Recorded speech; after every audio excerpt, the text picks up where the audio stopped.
यस्तो बब्बाल mango ice cream घरमै बनाउन सकिन्छ भने हामी बाहिर चाहिँ किन जान्छौँ है। यसको लागि चाहिँ सिर्फ चाहिन्छ हामीलाई दुध होइन। अनि दुध चाहिँ मैले आधी लिटर लिएको छु अनि 2टा आँप लिएँ।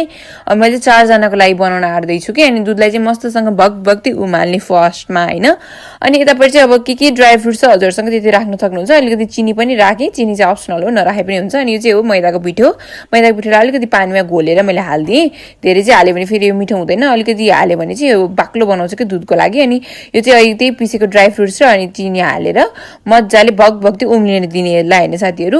दुध चाहिँ जति उम्ल्यो त्यति मिठो हुन्छ। नि चलाको पनि चलाइ गर्नुपर्छ है, फेरि डढ्न सक्छ। अनि त्यसपछि यो आँपको चाहिँ भित्रको त्यो गुदिला निकालेर मस्तसँग फिट्ने मिक्सरमा। अनि यतिको भइसकेपछि चाहिँ हालिदिने यो आँपको मिक्सचर पनि यसमै होइन। अनि यति भएपछि रेडी भयो। अनि यो चाहिँ हाम्रोसँग चाहिँ साँचो पनि छ कि यो कुल्फी बनाउने। अनि बाँकी रहेको चाहिँ मैले यसरी राखिदिएँ होइन। अनि यसरी चाहिँ 3-4 दिन डिप फ्रिजमा राखेपछि यो पनि रेडी हुन्छ। अनि यसरी खाएँ, इन्जोय गरेँ, एकदमै मिठो हुन्छ है।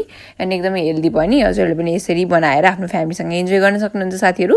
म पनि यस्तो स्न्यापच्याट बनाउँदै अनि त्यसपछि खाएँ, इन्जोय गरेँ। कलेजबाट आउने बित्तिकै यस्तो चिसो खानाको मजा पनि बेग्लै छ। हजुरहरूले पनि यसरी इन्जोय गर्नु होला है त। ल मेरो यति आजको मिनी ब्लग।